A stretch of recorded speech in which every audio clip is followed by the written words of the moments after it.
weeks, and that will be hosting its annual ball. $100 million. That's a lot. Dear God.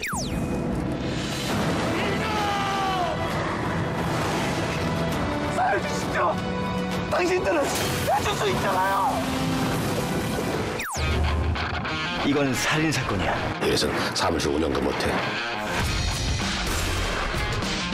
그거 참 무시무시하네요.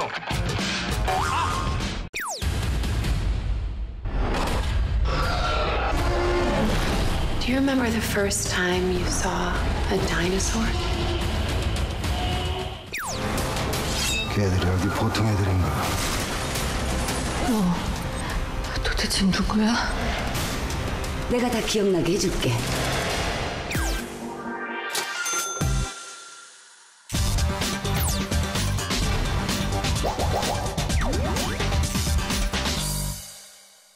영화를 보는 큰눈 무비빅. 안녕하세요. 여러분의 영화 큐레이터 오상진입니다. 오늘 소개드릴 금주의 빅무비는 영화 동주, 박열에 이은 이준익 감독의 청춘 3부작의 마지막 작품 변산입니다. 이 영화는 역사의 한 획을 그은 인물이 아닌 평범한 청년 학수의 이야기를 담고 있는데요. 유쾌한 청춘들의 성장기 변산, 지금 만나보시죠. 고향을 떠나 각종 아르바이트를 전전하며 래퍼의 꿈을 키워가는 주인공 학수. 닥쳐, 꺼져 이 도라이 같은 것들아. 어느 날 그에게 한 통의 전화가 걸려오는데요. 김학수 씨 맞으시죠? 네, 누구세요? 고향에 있는 아버지가 위독하다는 소식을 듣게 되죠. 뭐요? 사실 학수에게 아버지란 원망스럽기만 한 존재인데요. 한평생 건달로 살아온 아버지가 자신과 어머니를 내팽개쳤기 때문이죠. 네 애미가 죽었냐? 그 이후로 고향 변산을 등지며 살아왔던 학수.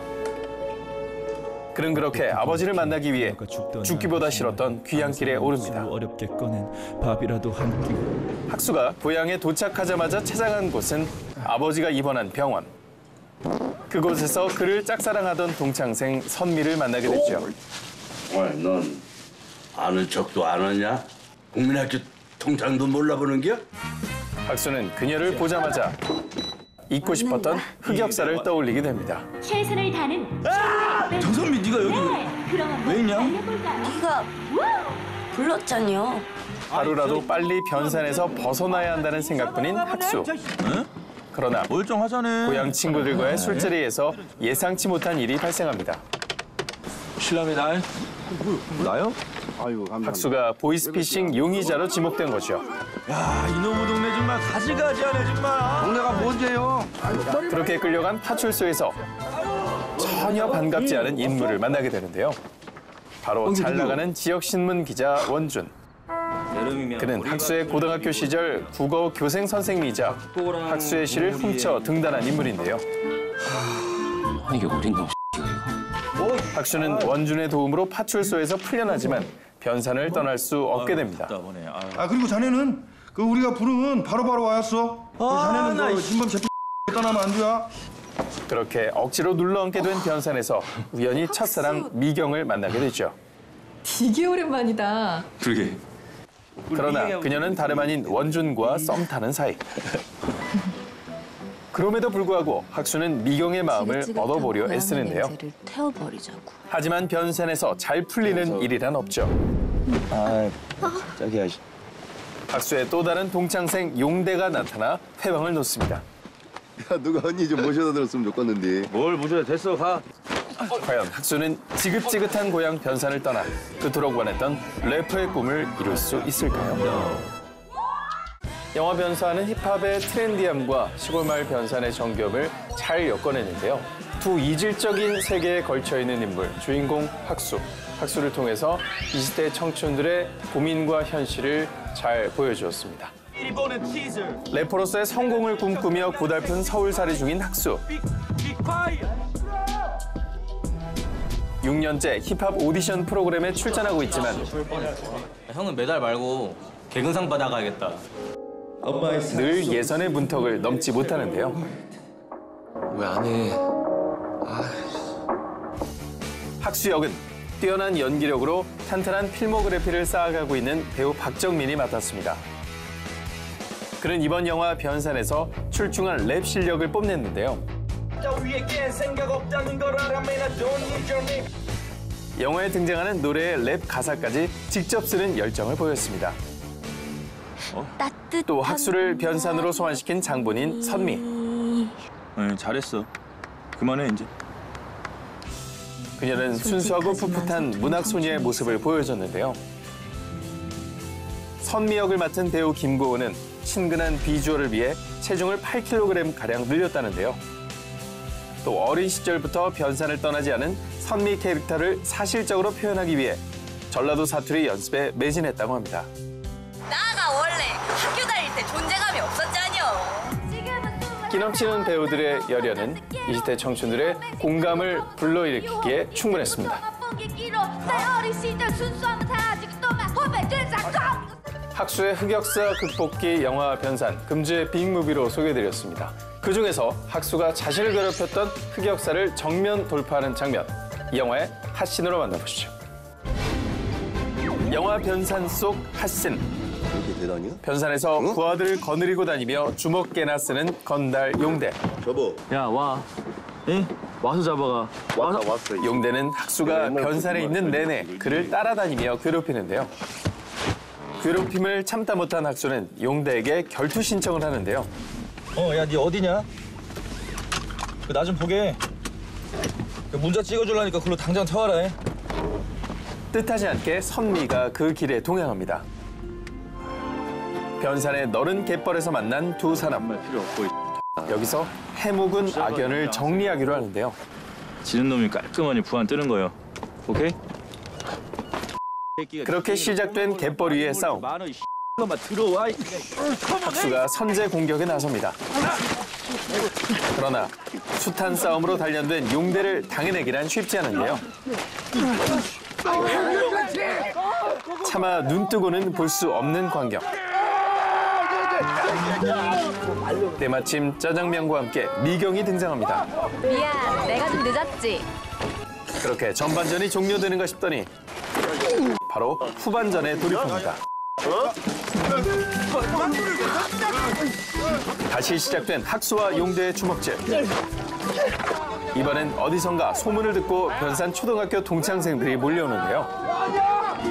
학수팀과 용대팀으로 나뉜 그들의 응원전이 펼쳐집니다.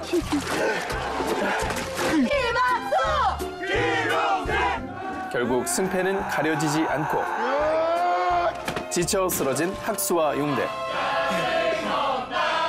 두 사람의 웃음인지 울음인지 모를 표정으로 결투는 마무리됩니다. 그렇게 한바탕 싸움 후 친구들과 모여 앉은 학수와 용대는 소주 한 잔에 사나이다운 화해를 나누는데요. 남자들은 미안하단 말 하는 거 아니야. 정 말이 하고 싶으면 딱 한마디면 돼. 아따, 개운하다.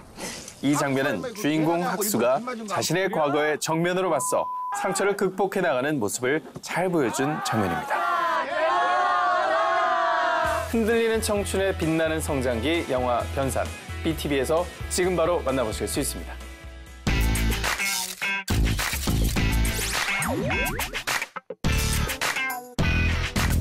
안녕하세요. 시내21 편집장 주성철입니다. 오늘의 빅스타는 한국 사회의 시대상을 사실감 넘치게 그려내는 분이죠. 바로 윤종빈 감독과 함께합니다. 안녕하세요. BTV 무비빅 시청자 여러분. 실화 첩보국 공작을 연출한 윤종빈입니다. 반갑습니다. 북조선에선 이미 핵을 가졌습니다. 영화 공작은 1993년 북한 핵 개발을 둘러싸고 위기가 고조된 한반도를 배경으로 한 영화인데요. 북한 권력층으로 침투해 그들이 어떤 일을 일으킬지 알아봐줘야겠어. 돈이 안 돼요, 돈이. 단기 후에 스카우트된 주인공 박석영은 북핵의 실체를 캐기 위해 사업가로 변신합니다. 박석영 선생을 좀 만나고 싶은데 말이오. 그가 북한의 고위층 내부로 잠입하면서 벌어지는 과정을 그리고 있습니다. 친애하는 지도자 김정일 장군께서 박 선생을 뵙고 싶어 하십니다. 네, 공작은 올해 제71회 칸 영화제 미드나잇 스크리닝 부분에 상영이 됐는데요. 두 번째로 칸의 레드카펫을 밟으신 소감이 어떠셨는지 그것도 여쭤보고 싶네요. 그 공작이라는 영화가 원래 작년 겨울에 개봉을 하다가 한번 이제 후반 작업 기한 때문에 조금 올해로 밀리면서 여러 가지 것들이 맞아서 출품을 할 수 있게 됐는데 굉장히 좋더라고요. 네. 그 영화를 현장에서 직접 봤던 티에리 프레모 칸 영화제 집행위원장이 다음번에는 경쟁에서 만나자 이런 인사도 건넸다고 하는데 기분이 좋으셨겠어요? 뭐 의뢰하는 칭찬인 거 알면서도 사람이 또 칭찬을 들으면 기분이 좋잖아요. 네, 주변 사람들한테 물어보니까 뭐 빈말하는 사람은 아니다. 그럼 본격적으로 공작 얘기를 해볼 텐데요. 이 흑금성이라고 하는 인물에 좀 주목하게 되신 계기 같은 게 있으신가요? 사실은 이제 그 국정원의 전신이죠. 이제 중앙정보부에 관한 영화를 준비하고 있다가 실의 도중에 우연히 알게 되었어요. 만약 자네 정체가 탄로나 억류당했을 경우 정부와 안기부는 모든 것을 부정할 거야. 정말? 한국에 이런 스파이가 있었단 말이야? 이런 일이 있었다고? 그게 믿기지가 않았어요. 너무 이게 진짜 영화 같아가지고 오히려 이 실화 자체가 굉장히 매력적으로 다가왔고 이건 한번 만들어 볼 만한 가치가 있는 이야기다라는 생각이 들어서 시작하게 됐습니다. 감독님 영화 속에는 굉장히 그 현실 묘사가 뛰어나고 또 이 사회 비판적인 시선을 많이 읽을 수가 있어요. 예를 들면 뭐 좀 앞으로 어떻게 할래? 용서받지 못한 자에서는 그 군대 문화에 대한 얘기를 읽을 수가 있고 3조 선수단 입장입니다. 또 비스티 보이즈 같은 경우는 이 물질 만능주의에 대한 어떤 그 얘기를 읽을 수가 있고요. 범죄와의 전쟁을 통해서는 그 당시 그 1980년대, 90년대에 걸쳐 있는 그 사회 범죄의 모습들이 보이고 또 군도에서는 시대는 전혀 다르지만 그 당시 그 탐관 오리들의 어떤 것들을 볼 수가 있잖아요. 제가 한국 사회에서 이제 겪는 그런 제 솔직한 감정들을 많이 표현했던 것 같아요. 공작이 좀 약간 다른 케이스죠, 이번에는 어떻게든 실화 얘기를 듣고 이제 그 이야기에 매료돼서 시작한 영화라서 이제 이 영화는 스파이의 정체성에 관한 내용이다라는 걸 핵심으로 두고요. 북조선에선 이미 핵을 가졌습니다. 북핵으로 시작해서 우리 현대사의 아주 중요한 순간에 이 사람이 자기 의도와 다르게 개입하게 되고 그런 과정을 통해서 그 자신의 어떤 마음이 변해가는 그런 이야기. 남조선 정보를 넘겨줄 수 있겠어. 그러니까 변화하는 인물에 관심이 있는 것 같아요. 인물이 어떻게든 극상에서 변화를 겪어야지 영화가 재밌으니까. 네. 그럼 공작의 배우들 얘기를 좀 해보고 싶은데요. 황정민, 이성민, 그리고 조진웅, 주지훈, 정말 지금 당대에 내노라 하는 배우들이 다 모여서 좋은 모습들을 보여주는데요. 그중에서 특히 저는 그 황정민 배우 같은 경우는 이제껏 한 번도 작업해보지 못한 배우여서 어떻게 좀 캐스팅하셨는지 궁금합니다. 대본을 쓸 때부터 저격이 황정민 선배님이 저격이라고 생각을 했었어요. 1순위였고 흑금성이라는 인물이 어떻게든 군인이다 보니 분명히 군인의 투박함과 강직함이 얼굴에 있어야 됐고 평양이 무너지는 날 대동강에서 다시 만날 그날까지. 그의 반면에 또 이 사람의 애티튜드가 읽히지 않는, 그러니까 쉽게 말해 선과 악이 공존하는 얼굴이었으면 좋겠다라는 생각을 했었어요. 그래서 이제 이야기를 막 흘리기 시작했죠. 이런 이야기를. 이 캐릭터에 좀 관심이 동하실지. 그래서 뭐 들어보세요 했더니 정말 선배가 듣고 나더니 헐, 진짜 이런 일이 있었어요? 막 그래서 관심이 있구나. 영화 공작에서 이성민 배우가 유독 힘들어한 장면이 있었다고 들었는데요. 네, 그게 이제 고려관에서 북한 이제 식당에서 그 이명훈과 흑금성이 처음 만나는 장면인데요. 말로써 서로를 탐색하고 떠보고 이제 진위를 파악하는 장면인데 어떻게든 이 영화의 이제 메인 컨셉이 처음 보여지는 씬인데 박 선생과의 만남이 오늘 처음일지 마지막이 될지는 내 지금 답을 할 수는 없지만 아이고 세상에 답 없는 문제가 한두 개입니까? 편하게 말씀하십시오. 대만에서 첫 촬영이었어요, 그게. 그 장면을 그 리딩만 한 6번 했었어요. 두 배우를 앉혀놓고. 잘 쉽게 안 되더라고요. 저도 너무 어려웠고 성민 선배님도 되게 어려워하시더라고요. 그런 사람을 숨을 못 쉬겠다고. 숨을 못 쉬겠다고. 네, 다시 찍으면 안 되냐고. 그래서 선배님 내일도 촬영 있어요. 보충해서 찍으면 돼요. 그리고 또 이 작품은 보면서 계속 놀라운 게 이 프로덕션 디자인의 어떤 수준이에요. 그러니까 뭐 북한 시가지 장면은 뭐 말할 것도 없고요. 또 김정일을 만나게 되는 그 별장의 모습과 그 당시 그 베이징 시가지 모습 같은 것들이 너무 생생해서 시각적으로 이제 좀 풍부하게 보여줘야겠다. 그런 생각도 했었고 아마 국내에서 제작된 실내 세트 중에 가장 클 거예요. 김정일 별장 세트. 엄청난 예산을 투입해서 미술에 돈 많이 썼거든요. 저희 네, 그래서 볼거리들이 많을 겁니다. 예. 그 당시 시대 재현하는 측면에 있어서 그 의상이라던가 안경 이런 소품들도 굉장히 좀 치밀하게 조금 고증을 하셨을 것 같은데 어떠세요? 안경은 어떻게 보면 이제 흑금성한테는 이제 흑금성과 박석영을 구분해주는 이제 하나의 도구로 이 영화에서 많이 쓰이는데 눈빛이 사람이 잘 안 보여야지 더 긴장감이 산다고 생각해요. 이 사람이 읽을 수가 없어야 좀 사실 더 이제 긴장이 되잖아요. 그런 측면에서도 이제 아는 인물들의 강경은 쉬웠고 의상은 뭐 일단 아무리 싫어라도 스파이는 멋이 나야 되기 때문에 트렌치 코트를 입혀야죠. 뭐 골프복 입고 나올 수는 없는 거니까. 최근 어떤 그 정세랑 맞물리는 이제 구석도 확실하게 있는 것 같고 마음을 건드리는 장면들도 굉장히 많이 있고요. 관객들에게 좀 어떤 영화로 좀 읽혔으면 좋겠다. 뭐 그렇게 생각하시는 지점도 있으신가요? 영화라는 거는 또 진지하게 받아들이는 사람은 진지하게 받아들이고 또 그냥 유의로 받아들이는 사람은 유의로 받아들이고 근데 통칭해서 그냥 아주 흥미진진한 실화 첩보 영화다라고 그렇게 받아들여주시면 감사할 것 같아요.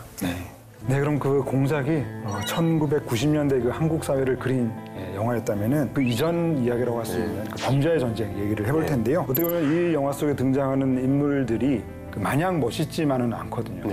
그 갱스터 장르를 하려고 이것도 시작한 건 아니고요. 90년 범죄의 전쟁 시절 당시에 이제 검사님들을 취재하다가 어디 최씨입니까? 경주 최갑니다. 파는요? 충렬공파예요. 이런 친척 관계로 인해서 북색에 들어온 사람도 있다. 그 얘기를 들었는데 그게 너무 웃긴 거예요. 너무 한국적이고 이거 영화라면 재밌겠다 이런 생각을 해서 그렇게 시작하게 된 거죠. 그리고 또 이 작품은 감독님의 이제 고향이기도 한 그 당시 또 부산에 대한 얘기라고도 할 수가 있겠는데요. 좀 부산의 그 당시 모습을 조금 잘 재현하고 싶다는 생각도 좀 있으셨던 거죠? 있었는데 그건 예산이 없어가지고 그래서 돈이 없어가지고 범죄전쟁 때는 그 유명한 장면 있잖아요. 내가 내 입으로 유명하다니까 참 웃긴데 그 때로 걸어오는 장면 있잖아요. 촬영을 하려고 이제 우르르 걸어오는 걸 찍는데 뒤에 간판들이랑 많은 게 너무 많은 거예요. 근데 그게 보이면 이제 그 시대가 아닌 게 뽀록이 나잖아요. 근데 그건 다 없애야 되는데 그걸 없앨 돈이 없었어요. 저기 뒤로 가가지고 마법렌즈로 땡겨서 이제 뒤에 날리고 찍은 거거든요. 근데 멋이 있더라고요. 괜찮더라고요. 그래서 괜찮은데 이거 우연치 않게 항상 좋은 장면은 그렇게 우연치 않게 탄생하는 것 같아요. 그리고 또 이 작품은 유명한 대사가 있잖아요. 한번 해주시죠. 그거 살아있네. 살아있네. 살아있네. 이 살아있네. 이거 완전 살아있는데. 저희 고등학교 때 많이 썼었어요. 우리 친구들끼리 무식점에서 오뎅을 한 먹으면 이제 살아있는 오뎅. 그리고 또 최근에 그 개그맨들 그 성대모사 하는 것 중에 가장 많이 하는 거가 바로 느그서장 남천동 살제. 그게 그렇게 난 유명할 줄 몰랐어요. 저희 서장님과 관계가 어떻게? 너그 서장 남천동 살제? 예. 내가 임마 너그 서장이랑 임마 같이 밥 먹고 사우나도 같이 가고 이 개 임마 다 했어. 달맞이 고개랑 남천동이 부촌이었어요. 아시죠 남천동? 오션뷰. 오션뷰에. 근데 니네 서장 달맞이 살제 이거랑 남천동 살제 요거로 행하다가 남천동이 또 잘 붙는다 이게. 그래서 남천동으로 이제 됐습니다. 이 새끼 이거 생각보다 재밌는 새끼네 이거. 네, 그럼 감독님이 처음으로 만든 시대극이라고 할 수 있겠는데요. 군도 얘기를 좀 해보겠습니다. 그 과거 인터뷰에서 감독님이 군도를 두고 내가 지금껏 만든 영화 중에 유일하게 만족한 영화다. 라는 표현을 하기도 하셨어요. 어떤 이유로 그러셨죠? 군도 같은 경우에는 거의 80% 이상 내가 애초에 생각했던 톤앤매너가 완성이 돼서 그래도 이제 기술적으로 많이 이제 발전을 했구나. 그래서 개인적인 뿌듯함이 좀 있었던. 촬영할 때 좀 힘들긴 했어요. 액션이 찍을 게 많아가지고 힘들었는데 다 힘들었대. 다 힘들었대. 영화 만드는 게 힘들어요. 근데 사람들이 알았으면 좋겠어요. 영화 만드는 게 상당히 힘든 일입니다. 이게 더울 때 더운 데서 촬영하고 추울 때 추운 데서 촬영을 해야 되잖아요. 그렇죠. 일단 너무 날씨에 취약하고 밤샘 한 3번 하고 나면 이제 시차가 안 맞아가지고 몸도 피곤하고 영화라는 게 굉장히 힘든 겁니다. 어떤 영화를 보고 있으면은 그 사람의 헤어스타일이 영화에 많은 것을 알려준 영화가 있어요. 군도에서는 바로 이 하정우 배우의 민머리라고 할 수가 있는데요. 처음에 이렇게 가자고 한 게 어떻게 된 거죠? 제가 처음에 제안했고요. 제가 옛날에 정호 형이 대학교 때 나왔던 연극을 봤는데 민머리가 잘 어울리시더라고요. 이제 얘기를 했더니 흔쾌히 좋다고 하더라고요. 그래서 그 영화 하고 나서 하정우 팬들한테 욕 많이 먹었어요. 되게 잘생긴 사람. 남자는 머리빨인데 조심해야죠, 다음부터. 네. 또 하정우 배우 팬들에게 또 욕을 먹은 장면이 또 있는데 그 도치와 조윤의 그 최후 대결 장면에서 강동원 배우에게만 벚꽃을 뿌리셔가지고 그 흉측한 말이 몸에서 떼어주마. 그게 사람들이 참 오해해요. 어떻게 다 뿌렸어요. 자세히 보시면 이게 커트로 비교해서 보여주세요. 이렇게 화면에 띄워주세요. 꽃이 다 똑같이 흩날리고 있어요. 네. 착시 현상인 거예요. 아무튼 속상했어요. 그건 사실이 아닌데. 그러니까 뭐 사실인 걸 가지고 욕을 하면 제가 뭐 덜 억울한데.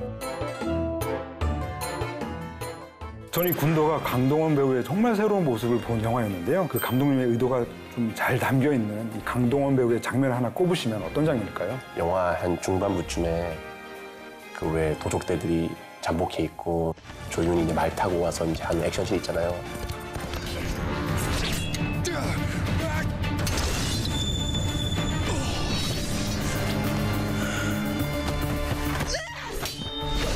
소위 사람들이 이제 엘라스틴이라고 막 놀리고 그랬는데 거기서 저는 굉장히 멋있었어요, 액션이. 예.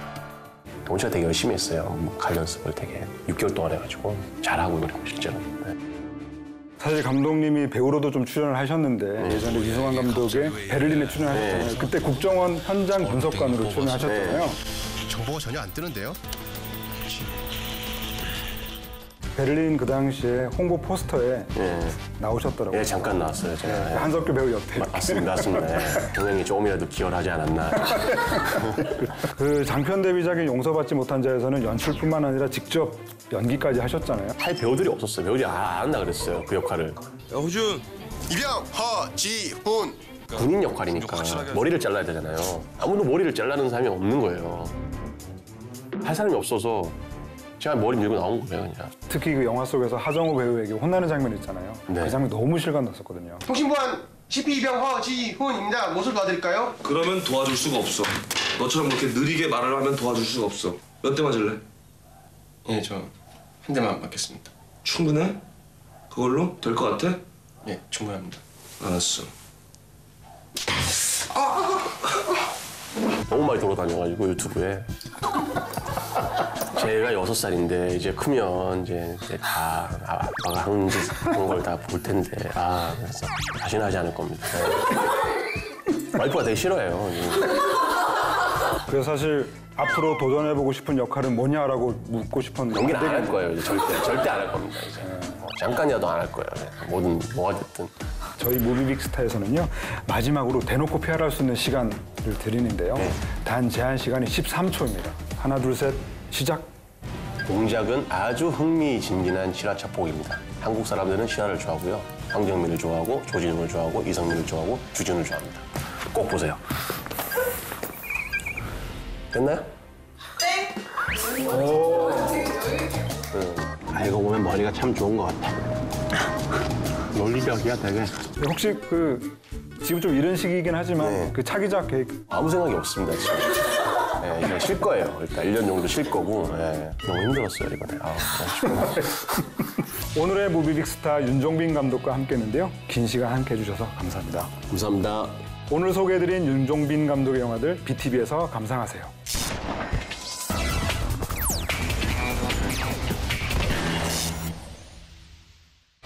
This is the CIA's mission. My man goes, or no one goes. 폭풍 흥행 질주를 달리고 있는 미션 임파서블 폴아웃. 그리고 액션 천재 톰 크루즈의 최강 라이벌로 등장한 배우 헨리 카빌. That's the job. 하지만 그의 본업은 CIA 요원이 아닌 바로 슈퍼맨이란 사실. 배트맨 대 슈퍼맨 저스티스의 시작을 통해 세기의 빅매치를 마음껏 즐겨보자. We, as a population on this planet, have been looking for a savior. 90% of people believe in a higher power, and every religion believes in some sort of messianic figure. 언제나 인류의 평화를 위해 힘써온 슈퍼맨. 세상 사람들에게 있어 그는 영험한 신과 같은 단 하나뿐인 영웅이었다. 그러나 슈퍼맨과 빌런들의 대전투가 일어날 때마다 수많은 도시가 파괴되어 왔고 인명피해 또한 피할 수 없는 일이었다. 그것이 빌런들의 잘못이라고만 판단할 수 없다 여긴 정부와 국민들.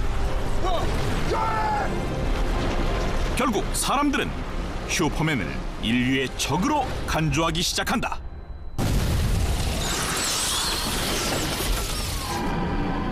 한편 하늘 위에 슈퍼맨이 있다면 땅 위엔 배트맨이 존재한다. 늘 어둠의 범죄 현장을 일망타진하며 고담시를 지켜온 배트맨. 그를 오랫동안 괴롭혀온 고민이 하나 있었으니 바로 슈퍼맨이 언젠가 인류를 위협할 존재가 될지도 모른다는 생각이었다. You're gonna go to war. That son of a bitch brought the war to us 2 years ago. Jesus, Alfred, count the dead. Thousands of people. But he is not our enemy. Not today. We've seen what promises are worth. 인류를 지켜야 하는 존재는 오직 자신과 같은 인간뿐이라고 굳게 믿는 배트맨. 오늘도 역시나 슈퍼맨보다 열일하기 위해 악의 무리를 소탕해 나간다.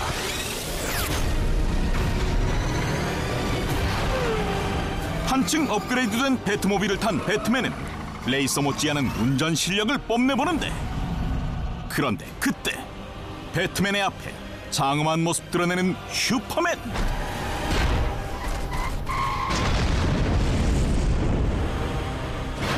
드디어 배트맨과 슈퍼맨이 얼굴을 마주하는 역사적인 순간. Next time they shine your light in the sky, don't go to it. The bat is dead. Bury it. Do you bleed?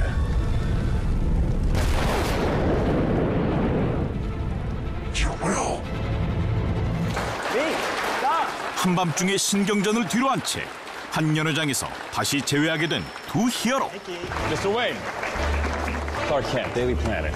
My foundation. 안경을 쓴 슈퍼맨과 복면을 벗은 배트맨. 다른 사람들은 몰라도 이들만은 서로를 알아본다. What's your position of Bat Vigilante in Gotham? I've seen it, Mr. Wayne. He thinks he's above the law. The Daily Planet criticizing those who think they're above the law is a little hypocritical, wouldn't you say? Considering every time your hero saves a cat out of a tree, you read a puff piece editorial about an alien who, if he wanted to, could burn the whole place down. 그런데 그때 Boys, Bruce Wayne meets Clark Kent. I love it. Hi, hello, Lex. It is a pleasure. Ow! Wow, that is a good grip. You should not pick a fight with this person.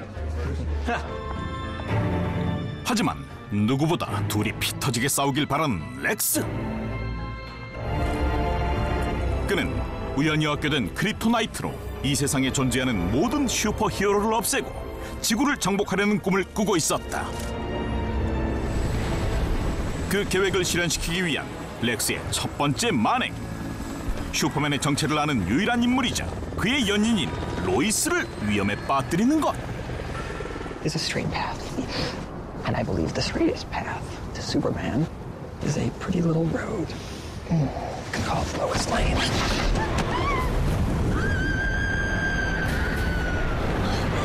그러나 언제나 그렇듯 순식간에 나타나 로이스를 구해주는 슈퍼맨. 고공낙하 중에도 여유롭게 그녀를 껴안고 안전하게 착지. You came back. Kiss me please. 애틋한 그녀의 눈빛은 뒤로 한 채 일단은 렉스를 혼내주기 위해 다시 건물 위로 컴백한 슈퍼맨. Boy, do we have problems up here. 하지만 그의 등장에도 여전히 깐족대는 렉스.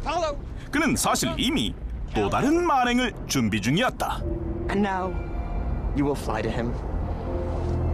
And you will battle him. To the death. The greatest gladiator match in the history of the world. Son of Krypton versus Bat of Gotham.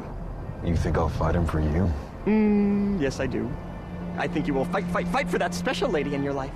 Every boy's special lady is his mother. 알고 보니 그는 슈퍼맨의 엄마 마사를 미리 납치해두고 있었던 것. Martha. Now, if you kill me, Martha dies. But if you kill the bat, Martha lives.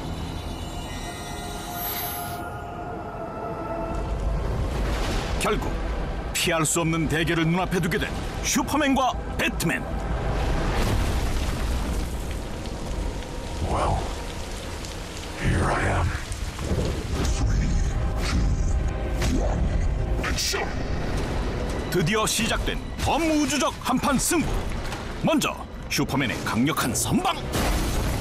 역시 주먹 한 방에도 상대를 건물 밖으로 펌핑시켜버리는 초인적인 파워를 선보이는데. Stay down! If I wanted it, you'd be dead already. 슈퍼맨은 우주 행성 하나 정도는 박살낼 수 있는 존재이다 보니 배트맨이 이를 감당해내려면 꼼수를 쓸 수밖에. 게다가 슈퍼맨의 최대 약점인 크립토나이트로 치명적인 공격을 퍼붓는다. 녹색 에너지 앞에선 역시나 힘을 못 쓴 채 무너지고 마는 슈퍼맨. You're not brave. Men are brave. 슈퍼맨에 대적하기 위해 새로운 강철 슈트까지 장착한 배트맨. 이들의 맨주먹 싸움을 두 눈으로 직접 보게 될 줄이야. 전 세계인들이 이 순간을 얼마나 상상해왔던가. 크립토나이트로 기력을 잃은 상태라 할지라도 신의 파워는 무시할 수 없는 법. 슈퍼맨과 배트맨이 싸우면 과연 누가 이길까? 그 해답을 영화 배트맨 대 슈퍼맨 저스티스의 시작을 통해 직접 확인해보자.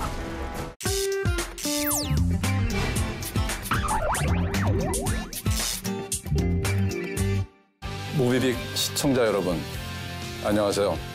영화 일랑의 영화감독 김지훈입니다.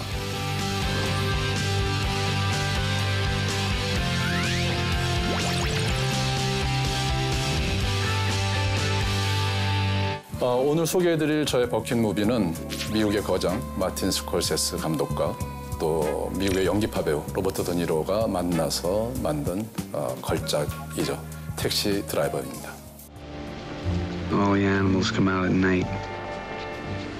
Someday a real rain will come and wash all the scum off the streets.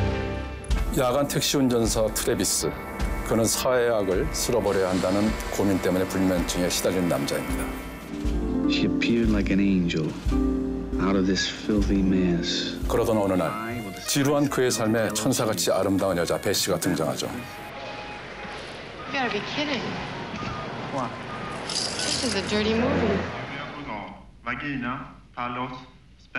하지만 첫 번째 데이트에서부터 두 사람은 갈등을 겪게 되는데요. 결국 그녀는 트래비스를 떠나고 갑니다. You're in a hell, and you're gonna die in a hell like the rest of you. Come on now. Yes, sir. Okay. Take your hand up. Okay. 그 일로 인해 타락해버린 세상과 무기력한 자신에 대한 불만으로 그는 점점 더 공격적인 사람이 되어갑니다. The idea had been growing in my brain for some time. 급기야 그는 자신만이 정의를 구현할 수 있다는 믿음에 사로잡혀 Muscle must be tight. 무모한 살인을 계획하는데요. 과연 뉴욕의 문제적 인간 트래비스에게는 어떤 결말이 기다리고 있을까요? 70년대 미국 사회를 날카롭게 조명한 칸느 영화제 황금 종려상 수상작 영화감독 김지훈의 버킷 무비 택시 드라이버입니다.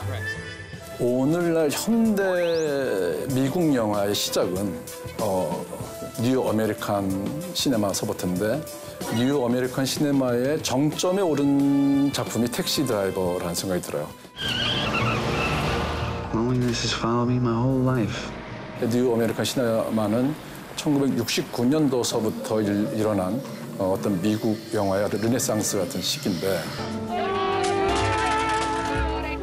미국의 어떤 문제, 병폐들 이런 것들을 영화 안에서 드러나기 시작했던 시기입니다. 그 시대에 나왔던 그리고 그 뉴 아메리칸 시네마의 가장 정점인 영화 택시 드라이버를 여러분께 그래서 추천하는 것입니다. 그러니까 소외를 다루는 영화라고 생각을 했어요. 근데 이게 되게 표현주의적인 그런 어떤 장면으로 호러 같은 느낌을 들기도 했어요. Who the fuck do you think you're talking to? 그러니까 되게 자기가 느끼는 자기를 때는 그 거울에 보면서 막 되게 멋있게 되게 비장감 있는 표현을 하다가 이렇게 딱 빠져나오면은 이제 뭔가 큰 일을 벌일 것 같은 사람으로 나왔다가 허둥대면서 막 계속 땀뻘 뽑으면서 집으로 돌아와서 그쪽이 이런 것들이 난 거기서 처음으로 리얼리티라는 연기 어떤 새로운 세계를 택시 드라이버가 저한테 열어줬다는 생각이 들었어요. 로버트 드니로가 그 포주인 히비 키트를 총을 쏘고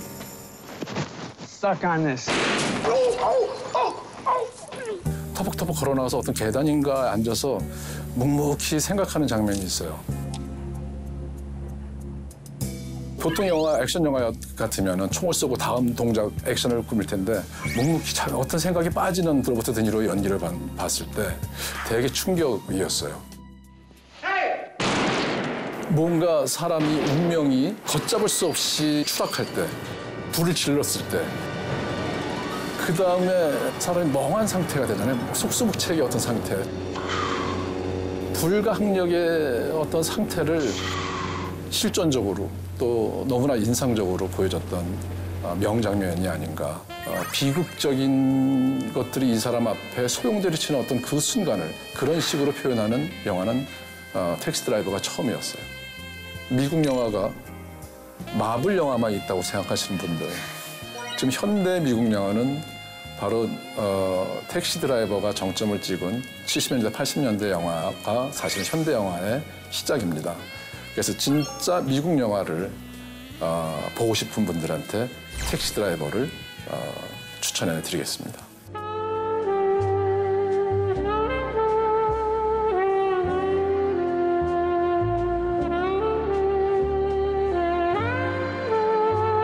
네, 무비빅 시청자 여러분, 지금까지 영화감독 김지훈이 소개한 저의 버킷무비 택시 드라이버였습니다. 택시 드라이버 BTV에서 좋은 감상 되시기를 바라겠고요. 네, 감사합니다.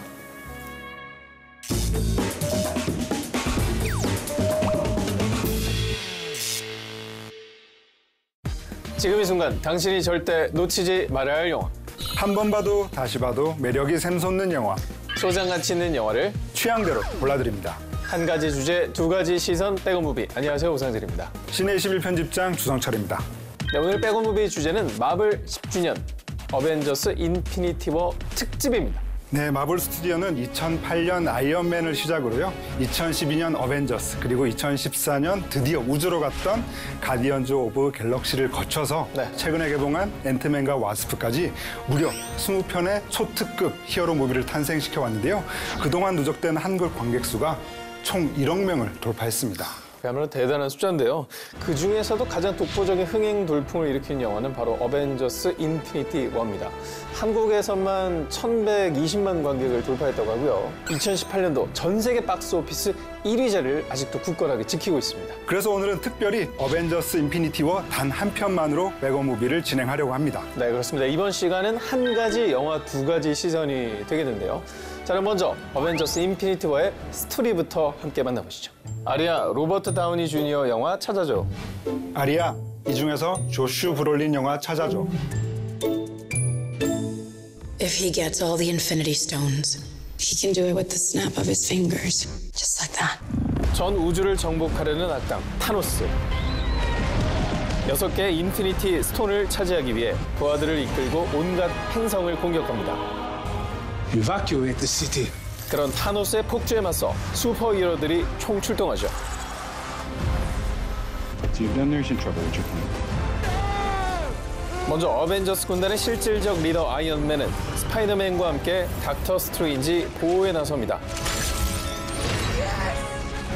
그가 시공간 초월이 가능한 타임스톤을 가지고 있기 때문이죠.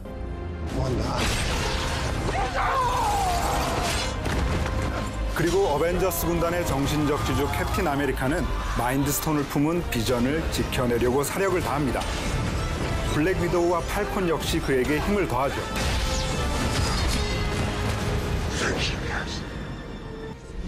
한편 우주의 수호자 스타로드 일행은 무적의 망치를 잃어버린 토르와 한 팀이 됩니다.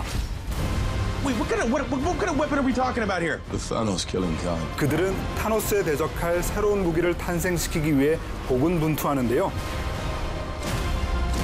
The end is near. 모두가 본신의 힘을 다해보지만 점점 세력을 강화시켜 나가는 타노스를 제압하기에는 역부족입니다. 과연 슈퍼히어로들은 타노스를 무찌르고 위험에 빠진 세계를 구해낼 수 있을까요? 영화 어벤져스 인피니티 워입니다. 어벤져스 인피니티 워는 마블 10주년을 기념하는 클라이맥스 같은 그런 작품입니다. 게다가 10손가락으로 다 꼽기에도 벅찬 슈퍼히어로들이 총 출동하는데요. 바로 이 점이 이 영화를 백업해야 하는 가장 중요한 백업 포인트가 아닐까 싶습니다. 슈퍼히어로들의 캐릭터 포스터만 해도 무려 23종이었잖아요. 어벤져스를 이끄는 아이언맨과 수염을 기르고 있는 캡틴 아메리카는 기본이고요. 또 금발로 이미지를 변신한 블랙 위도우와 어벤져스의 정식 팀원으로 합류한 스파이더맨까지 있죠. 그뿐만 아닙니다. 인피니티 워의 배경이 우주로까지 확장되게 만든 팀들도 있죠. 바로 가디언즈 오브 갤럭시인데요. 특히 흥겨운 음악과 함께 그들이 등장할 때부터 영화의 분위기를 반전시키는데요. 스타로드와 가모라를 비롯한 그들이 영화의 분위기를 한층 더 업시켜줬습니다.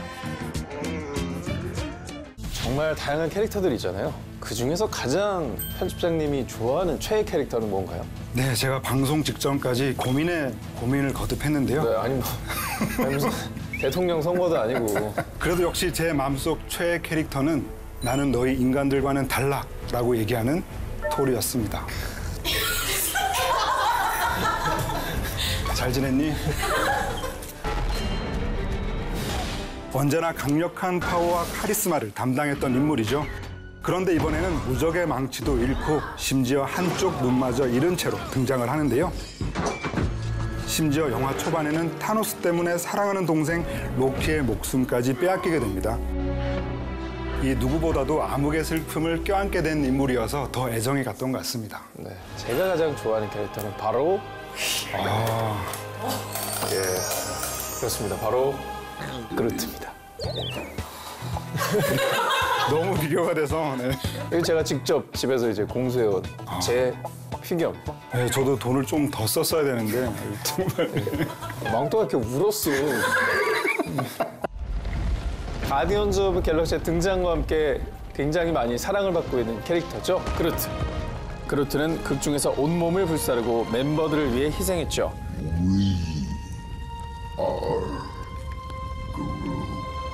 그렇게 죽은 줄로만 알았던 그가 가오갤 2를 통해 베이비 그루트로 치명적인 매력을 보여줬습니다.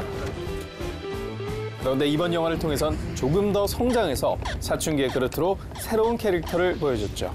Groot, put that thing away now. I don't want to tell you again. Groot. Ain't Groot. Whoa! Ever since you got a little sap, you're a total D-hole. 하지만 중2병에 걸린 모습만 등장하는 건 아닙니다. 이번에도 아주 중요한 순간에 강력한 한 방을 보여주죠.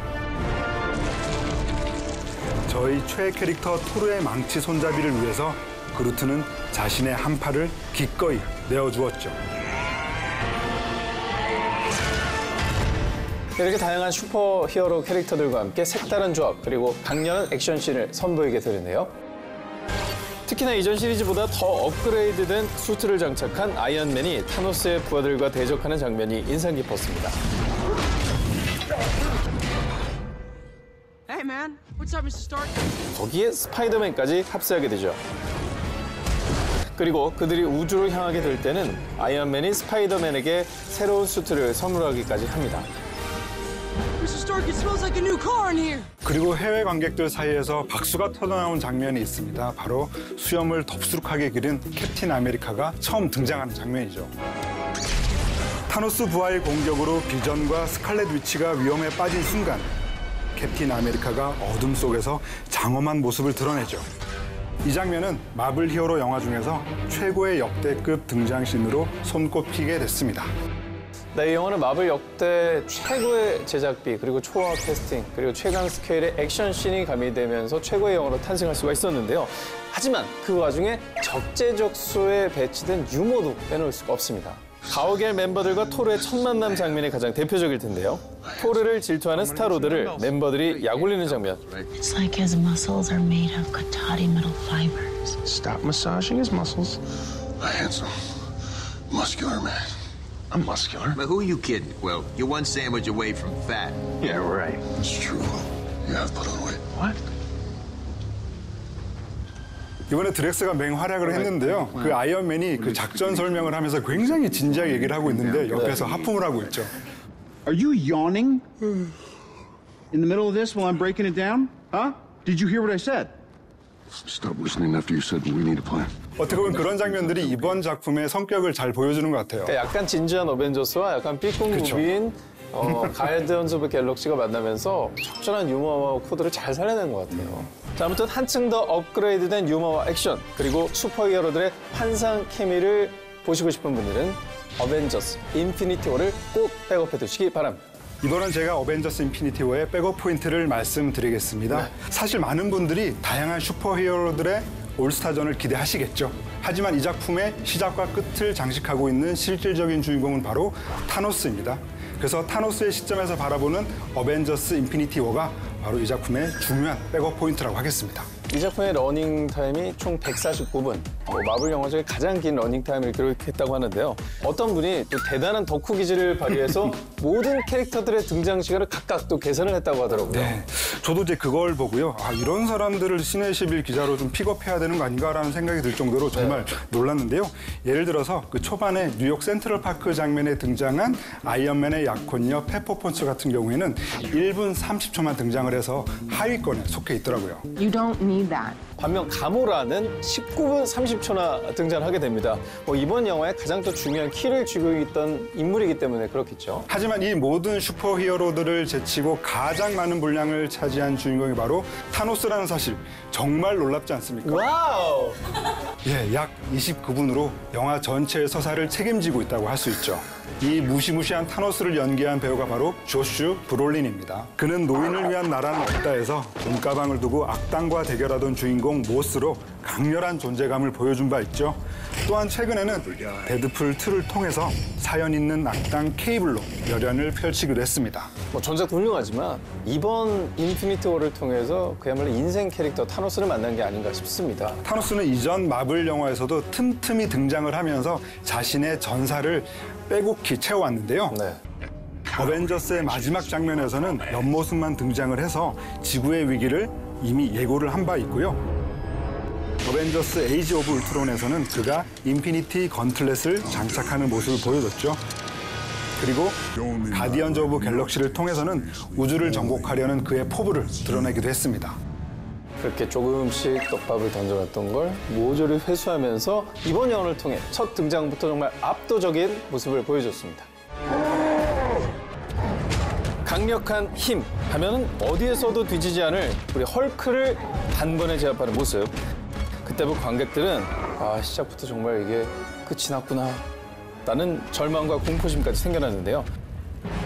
그때 헐크가 너무 자존심에 스크래치를 입어서인지 지구로 돌아와서는 변신을 하지 못해서 아이언맨에게 구박을 당하던 모습은 약간 짠하면서도 웃기면서도 슬프기도 했습니다. Dude, you're embarrassing me in front of the wizards. Sorry, I can't. Come out! Come out! Come out!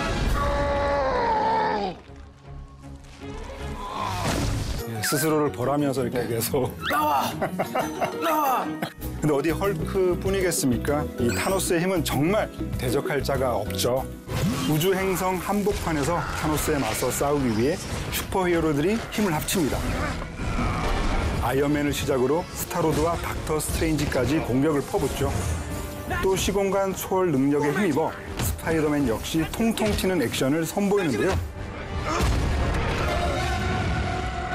하지만 이게 다 무슨 소용입니까? 타노스의 주먹 한 방에 모두 쓰러지고 말죠. 타노스가 인피니티 스톤을 차지하려고 하는 목적은 단 한 가지입니다. 바로 우주의 반을 죽여 균형을 맞추겠다는 비뚤어진 생각인데요. 하지만 그가 또 영화 속에서 마냥 악랄한 모습만 보여준 것은 아닙니다. What's your name? Gamora? Come. 수양딸인 가모라와의 과거 스토리가 밝혀지잖아요. 측은한 아버지로서의 모습까지 보여주면서 다층적인 매력을 선사하기도 하죠. I thought you might be hungry. 지금껏 보지 못했던 최강 빌런 타노스의 파워를 체감하고 싶으신 분들이라면 어벤져스 인피니티 워를 꼭 백업해 두시기 바랍니다. 자, 오늘은 특별히 두 가지 백업 포인트를 통해 어벤져스 인피니티 워 단 한 편의 영화를 소개해드렸습니다. 그래서 마지막으로 마블 10주년 어벤져스 인피니티 워 특집에 걸맞는 명장면을 하나씩 꼽아볼까요? 자, 먼저 저는 마블 히어로 올스타전 명장면을 선택해봤는데요. 제가 선택한 장면은 바로 와칸다에서 벌어지는 대전투 장면입니다. 타노스의 자살 부대가 블랙팬서의 나라 와칸다를 총공격해옵니다. 이에 맞서 블랙팬서를 필두로 새로운 방패를 장착한 캡틴 아메리카, 그리고 헐크버스터로 무장한 헐크까지 모두 힘을 합쳐 싸워보지만 역부족입니다.